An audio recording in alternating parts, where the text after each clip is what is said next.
बात बेबात पे अपनी ही बात कहता है। मेरे अंदर मेरा छोटा सा शहर रहता है। दोस्तों, मेरा नाम है नीलेश मिश्रा। कहानियां सुनाता हूं। बिग एफएम पर आप सुन रहे हैं यादों का idiot box with Nilesh Mishra season 5। कहानियां जिनमें आप मिलते हैं खुद से। दोस्तों, मैं आपको सुनाने जा रहा हूं अपनी मंडली की सदस्य छवि निगम की लिखी कहानी रुनझुन की मम्मी। वैसे तो इस प्यारी सी 4.5 साल की बच्ची का नाम है तेजस्विनी, लेकिन ये नाम केवल उसके नर्सरी क्लास के रजिस्टर में ही दर्ज था। सब उसको रुनझुन कहकर ही बुलाते थे। एक केवल दादी ही उसको इस नाम से पुकारती थी, वो भी तब जब वो उससे नाराज हो जाती थी। क्यों री तेजस्विनी, ये मेरे पानदान में सुपारी की जगह गिट्टकें तूने छुपाई है ना? या फिर हे राम, ये मेरे ऊन के गोले से तूने पतंग बांधी थी ना? ओ तेजस्विनी, ठहर, अभी बताती हूँ तुझे। लेकिन उसे ढूंढना क्या आसान था। ऐसे ऐसे कोनों में छिप के बैठ जाती कि उसको खोजने में दादी को पसीने आ जाते। पर अब तो ये सब पुरानी बात हो गई थी। पुरानी मतलब यही कोई 2 साल पुरानी। जब से रुनझुन की मम्मी घर में दिखनी बंद हो गई ना, तब से अब दादी उसको बिल्कुल नहीं डांटती।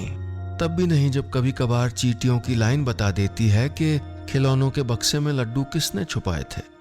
और तब भी नहीं जब वो उनके चश्मे को गमले में गाड़ कर पापा को जाके बता आती है कि जल्दी उसमें चश्मे का पेड़ निकल आएगा। पहले उसकी ऐसी शरारतों पर पापा खूब ठहाके लगाया करते थे, लेकिन अब तो ऐसे मुस्कुरा देते हैं मानो उनके होठों को किसी ने जबरदस्ती खींच दिया हो। बिल्कुल वैसे ही जैसे पहले वो रुनझुन के गाल खींचा करते थे। छोड़ो छोड़ो, गाल लटक आएंगे मेरी बिटिया के।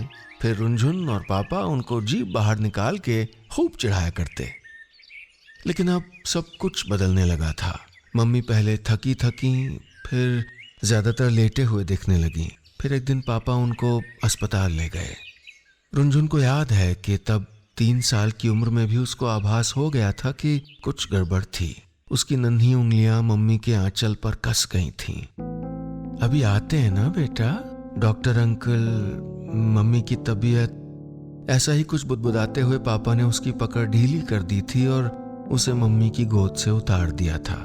तब भी वो मम्मी के पैरों से लिपट कर होंठ बिसूरते हुए जिद करती रही थी कि रुनझुन को जाना है, मम्मी साथ जाना है। अपनी गुलाबी साड़ी के छोर से उसके ढुलकते आंसुओं को पोंछते हुए मम्मी ने उसका माथा चूमा था और फिर हाँफते हुए उसे समझाने की कोशिश की थी। अरे मेरी गुड़िया, बच्चे अस्पताल थोड़े जाते हैं। अरे मैं तो जल्दी से ठीक होकर वापस भी आ जाऊंगी। रुनझुन ने उनकी आंखों में झांका। सच्ची ना? वो बुदबुदाई। और जब तक दादी उसे खींच कर अंदर लाई, वो तब तक मम्मी का जवाब सुन चुकी थी। हाँ, सच्ची में। बस इसी वादे को वो आज तक अपनी छोटी सी मुट्ठी में बांधे बैठी थी। मम्मी का इंतजार कर रही थी। रुनझुन को इंतजार करते हुए अब 2 साल हो चुके थे, लेकिन मम्मी वापस नहीं आई थी। रुनझुन अपनी ड्राइंग की कॉपी में मम्मी की शक्ल बनाने की कोशिश करती तो कभी वो स्वाति मैम जैसी बन जाती, कभी मीना आंटी जैसी। हालांकि मम्मी की शक्ल उसकी नन्ही याददाश्त में धुंधली हो गई थी, लेकिन रुनझुन को उनकी खुशबू याद थी, उनके कपड़ों की मुलायम छुअन याद थी। कल तो आ भी गया, मम्मी क्यों नहीं आई? जवाब देने वाले टाल मटोल करने लगते, लेकिन ये सवाल पूछते पूछते वो नहीं थकती। दोपहर में चुपचाप रसोई में जाके कटोरी में आटा और चीनी मिलाकर फंकी लगाने में उसे अब मजा नहीं आता। दादी के तेल की शीशी में पानी डालने में भी नहीं। अब ज्यादातर वो खिड़की पे बैठी बाहर झांकती रहती या मम्मी के तकिए को भींच कर लेटी रहती। फिर पलंग के सरहाने रखे बड़े से टेडी बेयर के कानों में फुसफुसाती, मम्मी कल आ जाएंगी, है ना? और खुद ही उसका सर ऊपर नीचे कर देती।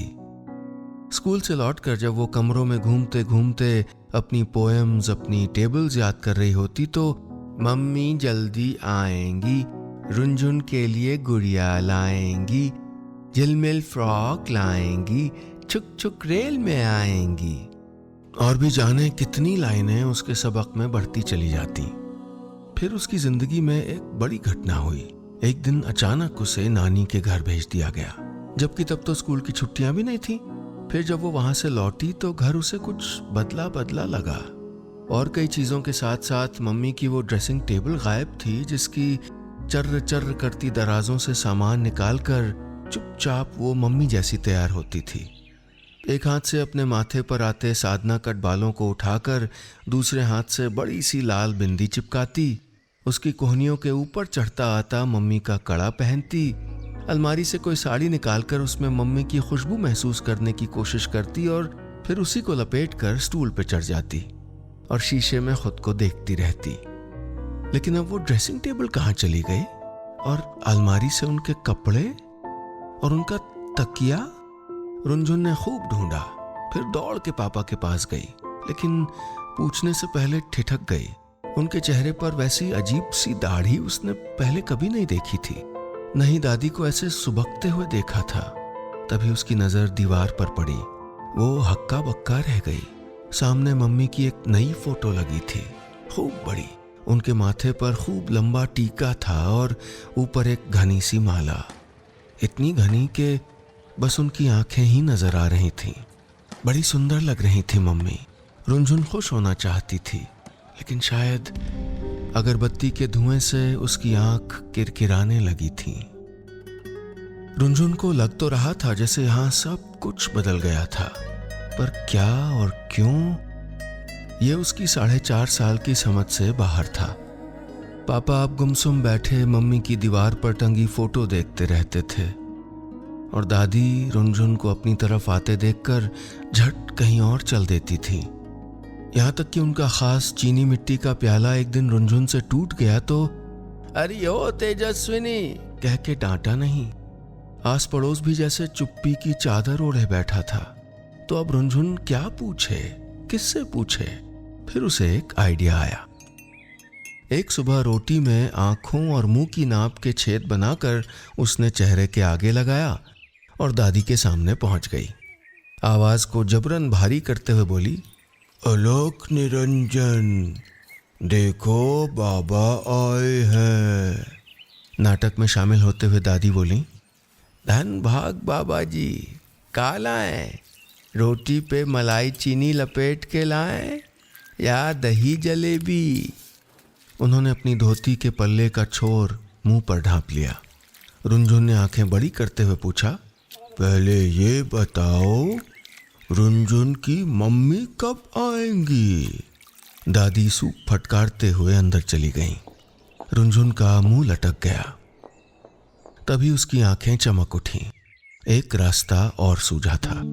उसने अपनी मुट्ठियां भींच लीं।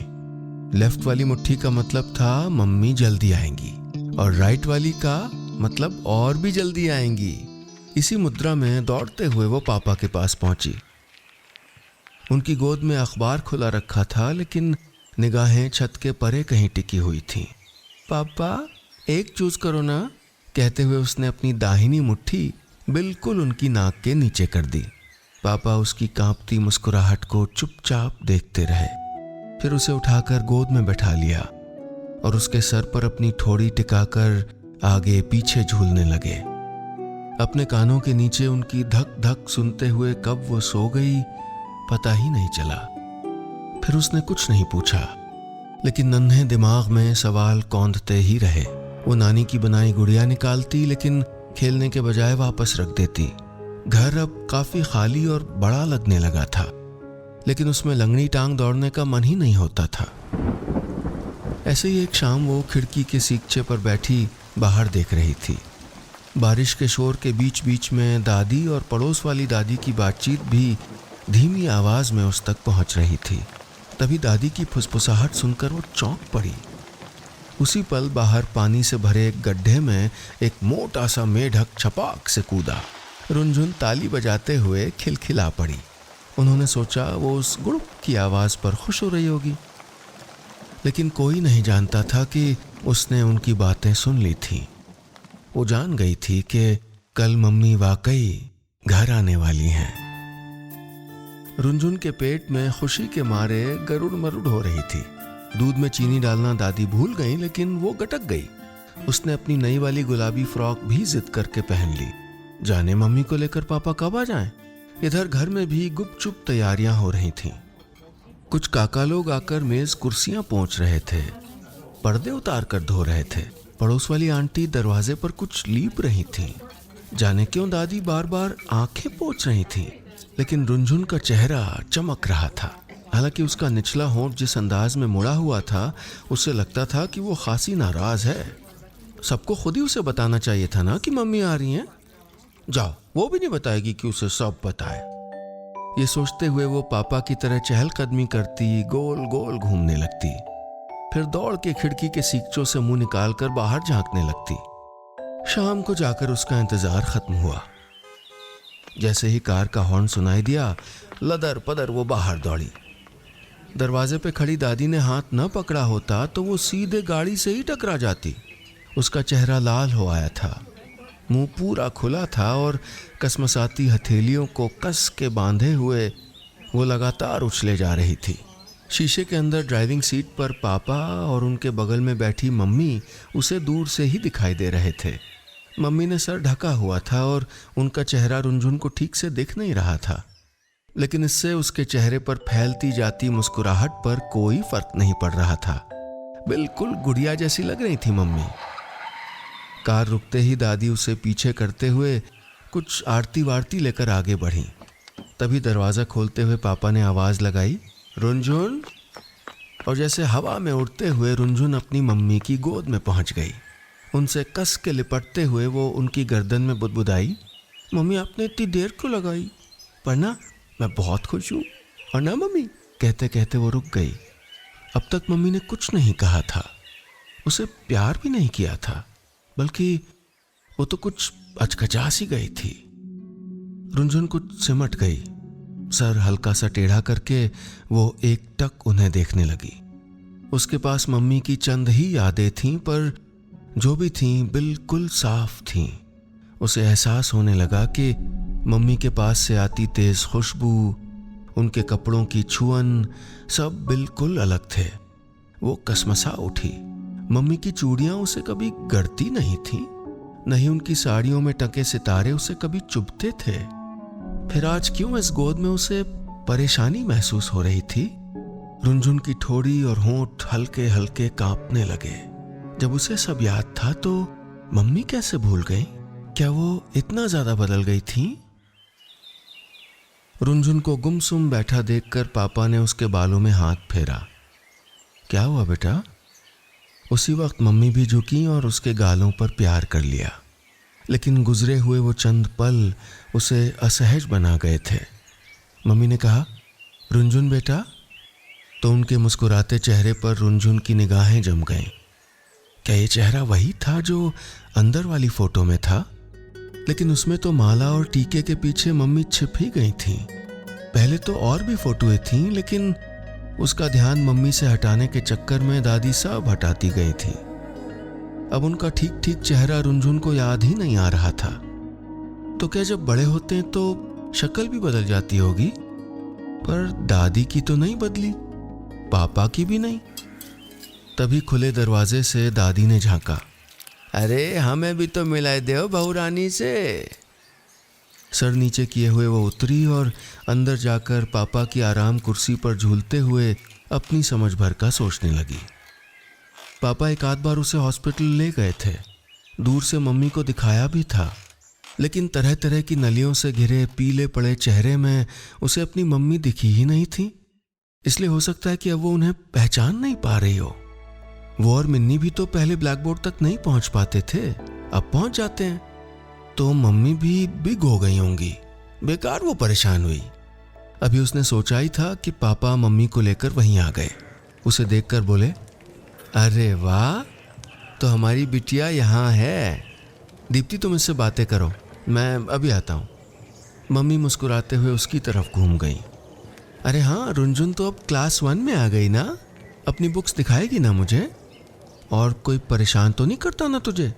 करे तो बताना, मम्मी अब बहुत स्ट्रांग हो गई। हाँ। उन्होंने हाथ उठाकर मसल्स दिखाने की मुद्रा बनाई तो रुनझुन को जोरों की हंसी आ गई। मम्मी सचमुच प्यारी थी। वो उनके गले में हाथ डालकर लटकने को हुई कि तभी पापा की अभी अभी कही एक बात उसके जहन में अटक गई। उन्होंने मम्मी को दीप्ति कहा था, पर वो तो हमेशा से याद करती आई थी, my mother's name is Meenakshi Sachdeva. फिर अब ये नाम बदल कैसे गया? वो वैसी की वैसी खड़ी रह गई। मम्मी बातें करने की कोशिश करती रही, लेकिन वो बाहर चली आई। सीधे दादी से पूछ बैठी, दादी ये मम्मी मेरी मम्मी ही है ना? दादी मुंह फेर कर बोली, जा तेजस्विनी, बेकार की बातें ना बना, समझी? उसका मुंह लटक गया। अब वो कैसे पता लगाए कि ये मम्मी सच्ची में उसकी मम्मी ही थी या नहीं? रुनझुन का सोच विचार चलता रहा और शाम रात में तब्दील होने लगी। रह रह के रुनझुन की निगाहें मालाओं से लदी और दीवार के ऊपर टंगी मम्मी की तस्वीर पर चली जाती। फिर चुपके से वो तख्त पर बैठी मम्मी को देख लेती, जो अभी तक मोहल्ले की आंटी, काकी, दादी, चाचियों, मामियों से घिरी हुई थी। जब दोनों की नजरें मिलती तो मम्मी मुस्कुरा देती, पर रुनझुन की मुस्कुराहट कहीं अटक गई थी। मम्मी को लेकर उसके मन में दुविधा बनी हुई थी। तभी स्टोर से काका कुछ डब्बे लेकर निकले और रसोई में चले गए, जहां मेहमानों के लिए नाश्ता बन रहा था। रुनझुन की आंखें स्टोर की तरफ गईं और चमक उठी। जब पिछली बार छिपन छिपाई खेलते हुए वो स्टोर में छिपने गई थी तो अलमारी के ऊपर एक गठरी भी रखी देखी थी। कहीं उसी में वो मम्मी की फोटो वाले एल्बम भी हुए तो? फिर तो मम्मी के बारे में पता चल ही जाएगा। ये सोचते हुए उसके चेहरे पर एक शरारती मुस्कान तैरने लगी। उसने नहीं देखा कि मम्मी की निगाहें लगातार उसी की निगाहों का पीछा कर रही थीं।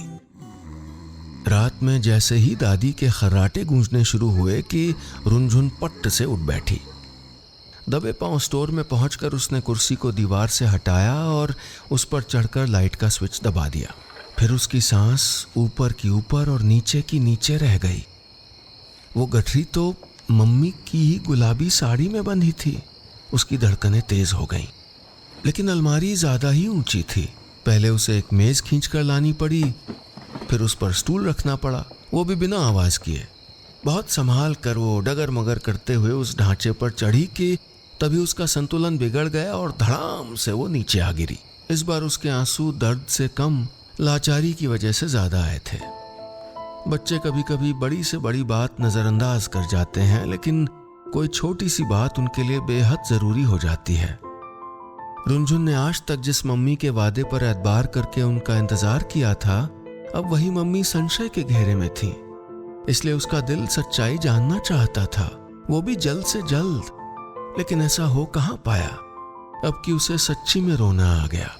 वो जमीन पर ही गोल मोल लेट गई और जाने कब उसकी आंख लग गई। फिर नींद में ही उसे महसूस हुआ कि कोई उसे उठा रहा है, कंधे से लगा कर ले जा रहा है। किसी की हल्की गड़ती हुई चूड़ियां उसकी पीठ पर थपकियां दे रही थीं। चुभता हुआ आंचल उसके पैरों में गुदगुदी कर रहा था। ये सपना नहीं था, क्योंकि जब उसने आंखें खोली तो वो बिस्तर पर थी, पापा और मम्मी के बीच में।